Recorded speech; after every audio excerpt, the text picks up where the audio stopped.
My parents told me I wasn't allowed to come to our family reunion because my wheelchair would ruin the vibe for everyone. The suitcase lay open on my bed, a yawning mouth ready to consume a future that was suddenly, brutally, revoked. I was meticulously folding a soft flannel shirt, the one my grandfather had given me last year, its fabric still holding the faint, comforting scent of bonfire smoke and pine needles from our previous evenings spent talking under the stars. Each fold was a step closer to normalcy, a ritual of anticipation for the annual Donnelly family reunion, the highlight of my year since childhood. I could already hear the cacophony, the overlapping conversations, the clinking of beer bottles, the shrieks of laughter from my younger cousins playing tag in the sprawling backyard. For me, this was more than a party. It was a lifeline back to the person I used to be before the world tilted on its axis. The accident that fractured my L1 vertebra 6 months ago had stolen many things. The feeling in my legs, my independence, my final year of college on a physical campus. But it hadn't stolen my longing for this tradition.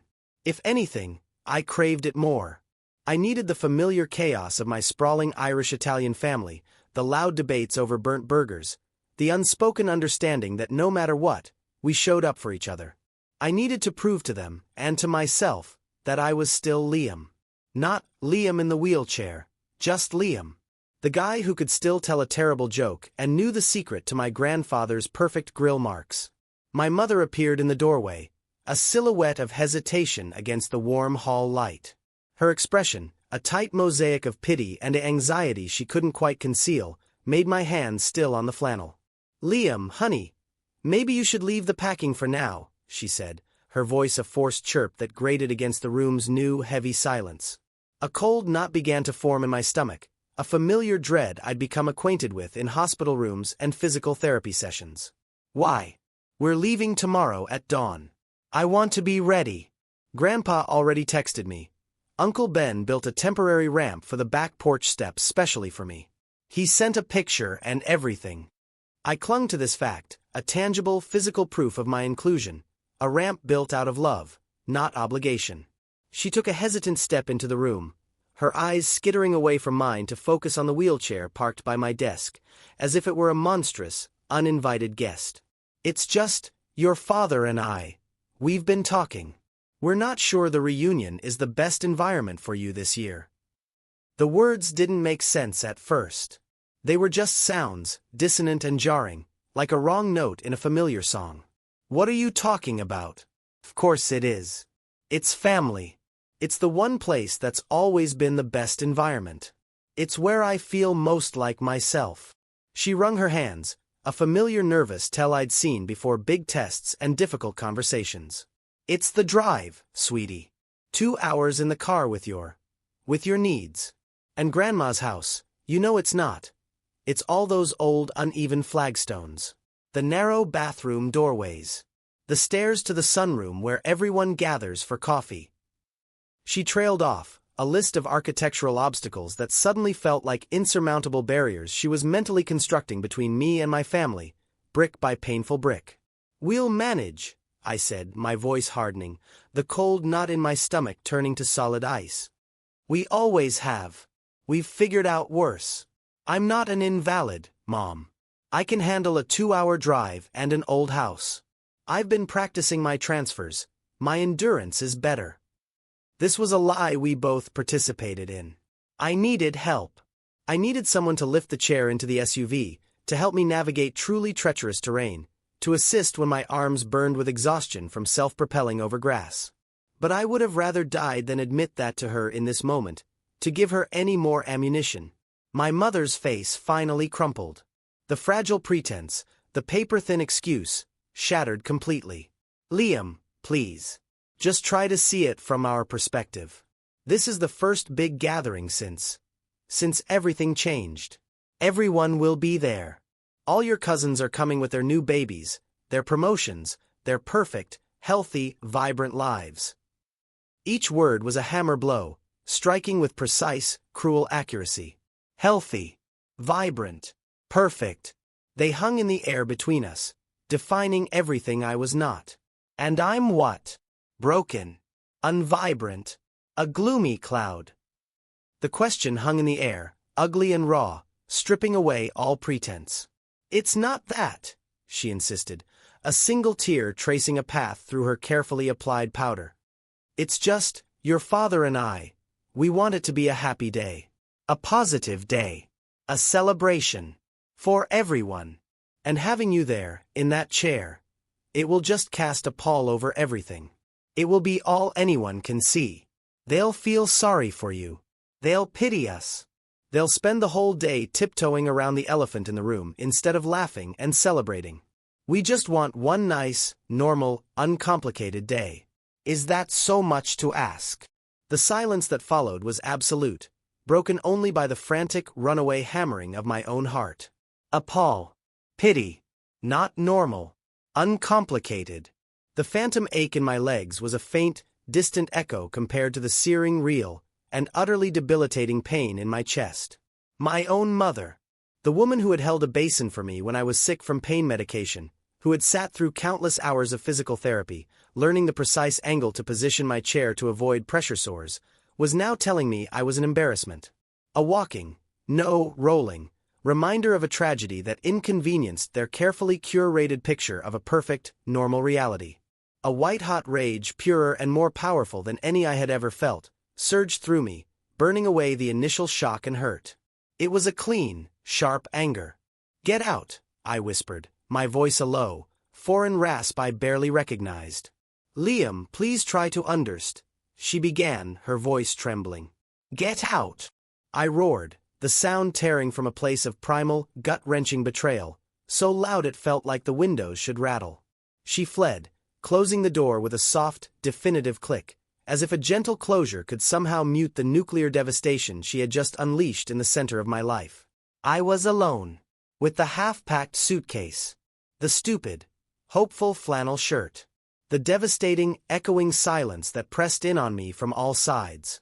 I looked around my room, at the parallel bars still set up in the corner for physical therapy, a stark reminder of the daily struggle, the photo on my dresser of me standing on the summit of Mount Katahdin 2 years prior, grinning like a fool, my whole able-bodied life stretching out before me like an open road. That person felt like a stranger from another lifetime, a ghost who haunted me. The accident hadn't just taken my ability to walk, it had apparently voided my membership in the Donnelly family. I was no longer Liam, the eldest grandson, the one who could fix his grandfather's tractor and recite Robert Frost by heart. I was Liam, the complication. Liam, the unfortunate spectacle.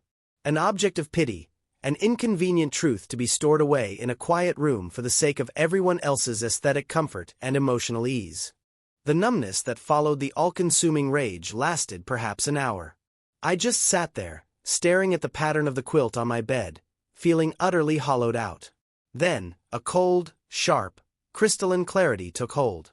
This was wrong. It was so profoundly, fundamentally monstrous, so antithetical to everything family was supposed to be, that it could not be allowed to stand. It was a betrayal that demanded a response.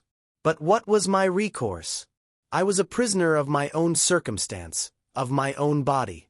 My modified van was still in the shop awaiting a specialized part. I was geographically isolated, living in a suburban cul-de-sac with no public transit, and logistically stranded. The walls of my room, once a safe haven, now felt like the bars of a very comfortable, very lonely cell. Furious, helpless, and utterly alone, I did the only thing I could think of. I opened my laptop, the glow of the screen illuminating my face in the darkening room, and I poured the entire, ugly, humiliating story into a private forum for spinal cord injury survivors I'd been lurking in since my early days of rehab. It was a place of raw honesty, of shared trauma and dark humor. I didn't expect salvation. Maybe a few mumbled words of digital sympathy. A virtual pat on the head. A quiet, "That sucks, man." The response was immediate and fiercely, overwhelmingly protective. Dozens of comments flooded the thread within minutes, not with pity, but with fire and strategy and a collective outrage that made me feel, for the first time that day, less alone. Call your grandfather. Right. Now. Do not pass go. Do not collect $200. This is emotional abuse. Full stop. This is them prioritizing their comfort over your humanity. Your aunt, your uncle, somebody in that family has a spine. Find them. This is a declaration of war, and you need allies. Document everything. Every word. This is unacceptable. I was staring at the screen, my heart a frantic drum against my ribs, equal parts terrified and empowered by this digital army rallying to my defense, when my phone rang, startling me. The screen lit up with a picture of my Aunt Sarah, my dad's younger sister, her face smudged with garden soil, laughing uncontrollably at something just beyond the camera. She was the family rebel, the artist, the one who spoke her mind, baked anarchic, salt-of-the-earth bread, and had always seen the world a little differently. "Liam Michael Donnelly," she said the moment I answered, her voice a low, furious tremor that brooked no nonsense. "Your mother just called me. She told me you weren't feeling up to the reunion, and had decided to stay home. And I am calling you right now to tell you that my bullshit detector is ringing so loud I can barely hear myself think. What in the actual hell is going on?" And I broke. The dam holding back my composure shattered completely. The whole story, the suitcase, the flannel, the words Paul and pity and uncomplicated day, spilled out of me in a choked, tear-filled torrent I could no longer contain, my voice cracking under the weight of the betrayal. There was a long, dead silence on the other end of the line. I could almost hear the gears turning in her head, processing the sheer audacity of it. Then, a sound I had never heard from my cheerful, earthy aunt before. A low, guttural, and impressively creative string of curses that would make a seasoned sailor blush. "They did what?" she finally seethed, her voice vibrating with a fury that was somehow both hot and cold. "Oh no. No, no, no. This is not happening. Not in my family. Not to my nephew. I am going to."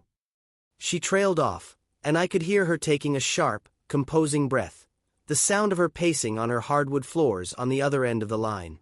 "Listen to me, and you listen good," she said, her voice now laser-focused and calm, which was somehow more terrifying. "You are coming to that reunion. Do you understand me? I will be at your house at 7 a.m. tomorrow. Not 7:05. 7 a.m. sharp. We will load your chair into my SUV. I will drive. We will drive there together. And we will roll, into that backyard with our heads held so high we'll need air traffic control. Understood." But Mom and Dad, I started, the old habit of obedience and conflict aversion, the lifelong programming to not make waves, rising in me despite everything. "Your mother and father," she stated, her voice leaving absolutely no room for argument, "can deal with the consequences of their own breathtaking cruelty and staggering small-mindedness. This is not on you, Liam. This is 100% on them. The entire family is going to be overjoyed to see you. Your grandfather will skin me alive if you're not by his side at the grill.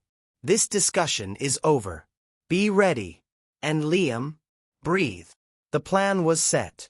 A rebellion was in motion, orchestrated by my 5'0" aunt with flour in her hair and iron in her soul.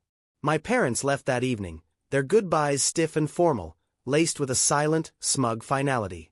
"We'll bring you back a plate," my mother had said, unable to meet my eyes. My father just gave a curt nod from the doorway. They thought the matter was settled.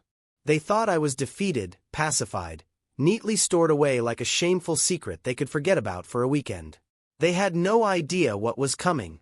The next morning, Aunt Sarah's beat-up, mud-splattered SUV pulled into the driveway at 6:59 a.m. precisely. She marched into the house without knocking, her key turning in the lock with a definitive click, wrapped me in a bone-crushing hug that smelled of yeast, soil, and righteous anger, and without a word, started efficiently loading my bag and my wheelchair into her car with the focused intensity of a special ops agent preparing for extraction mission. The 2-hour drive was a strange cocktail of nervous silence and her deliberately normal chatter.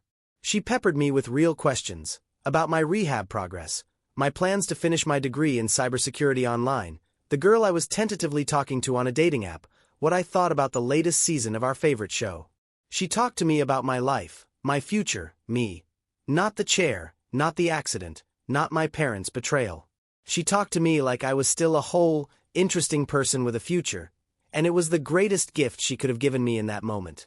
As we turned onto the long, familiar, winding gravel road leading to my grandparents' farm, my anxiety spiked into sheer, gut-wrenching terror. The what-ifs crowded my mind, louder than the SUV's engine. "Aunt Sarah," I whispered, the fear finally breaking through my fragile calm. What if they're right? What if my presence does ruin the day? What if it's just awkward for everyone? What if I make all the little kids uncomfortable? She reached over from the driver's seat and squeezed my hand, her grip strong and sure, her gardening calluses rough against my skin. The only thing that would ruin this day, Liam, she said, her voice firm but incredibly kind, is if you weren't in it. Your parents' fear is not a prophecy. It's just their own smallness. Now, take a deep breath. Let's go show them what a real Donnelly looks like. We're a family of fighters, not cowards. Remember that. The scene that greeted us as we crunched to a stop in the gravel driveway was a perfect, vibrant, living snapshot of my childhood. Kids were chasing each other through the sprinkler, shrieking with uninhibited laughter. The rich, smoky, heavenly smell of Grandpa's famous dry rub ribs mingled with the scent of fresh-cut grass and freshly brewed coffee. The air was filled with the sound of classic rock, laughter, and the easy, comfortable hum of family. And then, as we came into view, a hush fell over the gathering. But it wasn't a hush of awkwardness or pity or discomfort. It was a hush of pure, stunned, beautiful surprise, followed immediately by a roaring, deafening wave of welcome that washed over me, so powerful it nearly took my breath away. My grandfather was the first to move, abandoning his post at the giant, smoldering smoker to stride over, his eyes shining with unshed tears that he made no attempt to hide. He didn't bend down for a patronizing hug. He leaned in and gripped my shoulders, his carpenter's hand strong and steady, and looked me right in the eye. "Took you long enough, kid," he said, his voice thick with an emotion that made my own throat tighten unbearably. My grandmother was right behind him, enveloping me in a hug that smelled of flower and lavender, crying happy, unashamed tears onto my shirt. "My boy," she kept whispering. "You're here, you're here." Then came the cavalry, my cousins. Not with careful, sad smiles or hesitant glances, but with whoops and backslaps that nearly knocked me out of my chair. "Dude, you made it!" my cousin Jake yelled, ruffling my hair exactly like he always had since we were kids. "We need you on our cornhole team. We're getting absolutely slaughtered by the uncles, and your aim was always killer." The normalization of it, the casual inclusion in the same old rituals, was everything. The kids, after a moment of wide-eyed, curious silence, saw the wheelchair not as a scary medical device, but as the coolest, fastest, most exciting ride on the entire property. Within minutes, I was the centerpiece of an impromptu, wildly popular game of chariot races, being pushed at breakneck speed around the lawn by a team of giggling, shrieking second cousins, my own laughter joining theirs, real and free and something I hadn't felt in so long. And there, frozen near the picnic table like statues in a museum of their own making, were my parents. They were a still-life painting of shock and dawning, horrified understanding. My mother's face was a mask of pale mortification. My father's was a thundercloud of shame, impotent anger, and dawning realization. They were completely isolated in the crowd, the festive, joyful energy of the family parting around them like water around a stone, an invisible force field of their own creation. The confrontation happened not as a screaming match in front of everyone, but as a quiet, devastating, and deeply necessary intervention led by my grandfather later that afternoon. He gathered my parents, Aunt Sarah, and me on the porch, away from the music and laughter, the sounds of the party becoming a muted backdrop to the tension. "Look around you," my grandfather said to my father, his voice low and stern, devoid of its usual warmth and humor. "Just look. Do you see a Paul? Do you see anyone pitiful? Do you see people tiptoeing? Or do you see your son, who is loved, and who is laughing louder and more genuinely than I've heard in months? The only people casting a shadow here, the only thing putting a damper on this day, are the two of you." My father tried to mutter a defense, his shoulders slumped, something about protecting me and keeping the peace, and it was a difficult decision. Protecting him from what? My aunt shot back, her arms crossed over her chest, a warrior in a tie-dye shirt. "From his family. From being loved. From joy." You weren't protecting him. You were protecting your own fragile egos from a reality you're too weak and too selfish to handle. You were worried about people seeing him? They see you now. And let me tell you, what they see isn't pretty. It was brutal. It was merciless. And it was absolutely necessary. My mother cried silent, ashamed tears, unable to look at anyone.